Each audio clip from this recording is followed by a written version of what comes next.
Over the Mangaluru autorickshaw blast, the Shivamogga police is currently conducting raids to get more evidence because they are able to track and have a chain trail of the previous track record of this suspect, and perhaps was there more to it than it seems.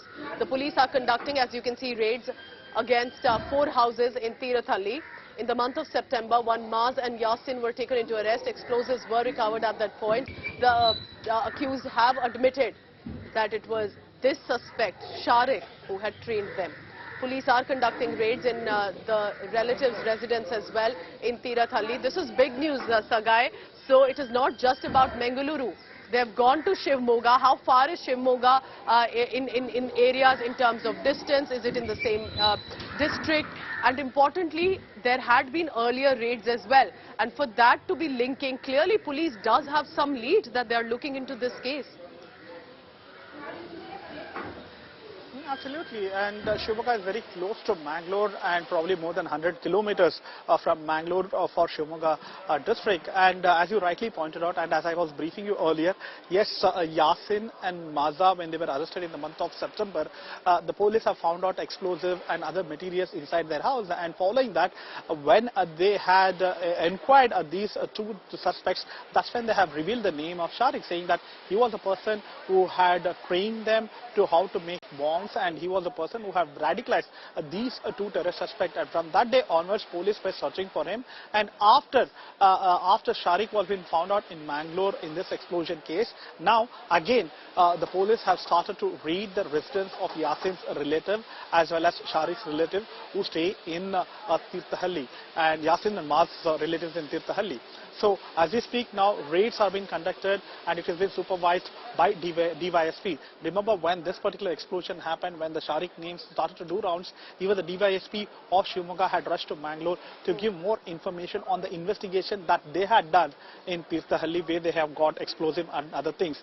Whether both those explosives match, both the circuits match, both the timers match, or other materials which has been used in Tirthahalli house and in this particular explosion matches, the police are trying to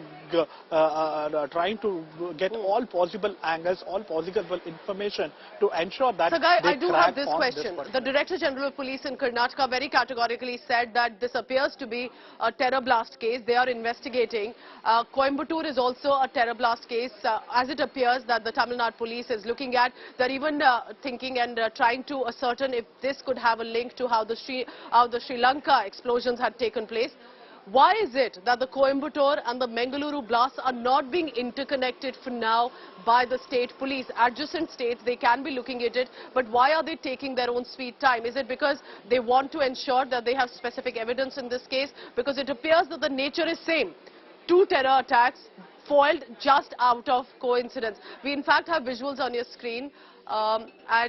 This, remember, you know, families also caught in the chaos that has happened. This young individual, Shariq, who's being seen as a prime suspect, who's also trained others, but the family will have to identify. Sagai, over to you. The identification is important.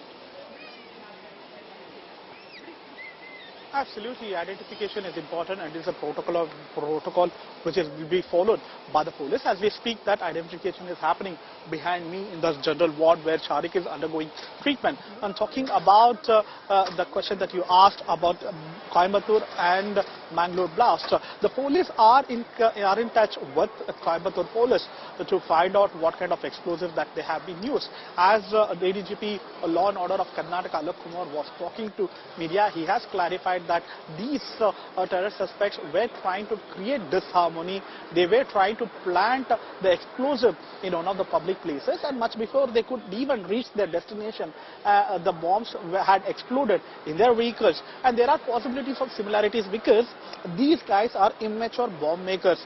They would have learned on Google or any other online platform to make these kind of bombs. And they have used gelatins, they have used sharp nails, they have used sulfur and the other nitrogen sulfuride to make these kind of bombs. So something would have gone wrong for these people, and that is the reason the bomb would have exploded in the vehicle.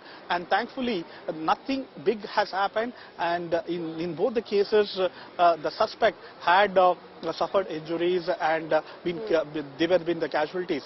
So we need to wait and watch once Shariq gives the statement, once the identification completes, if there is any kind of connection with Coimbatore or this particular blast. Unless they give a statement, unless the police finish the investigation on this particular case, we will not be able to come to any kind of conclusion.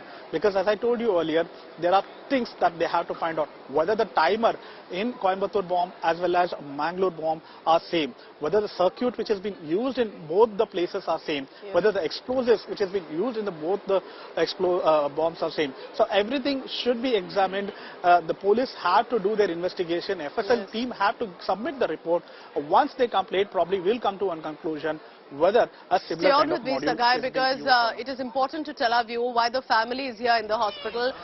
Once they identify that this is the prime suspect, Shariq, that he is their family, they will then have the lead and the previous crime records that they have already against him, that they have some lead not just in Mangaluru but also in Shivamogga. All of that could now be traced. So this is a procedure that needs to be confirmed. The family has been brought in. We can see 3 women there who have come and will be shortly identifying or negating that he is Shariq. The police escorting them, women police personnel there with them. On the other side, you're looking at Shariq with the injuries, the burn injuries on his face, hands and the body, primarily precisely because of the pressure cooker that he was travelling with. A lot more needs to be now checked by the police to ascertain further details. Sagai Raj will be tracking the latest. Sagai, thank you very much.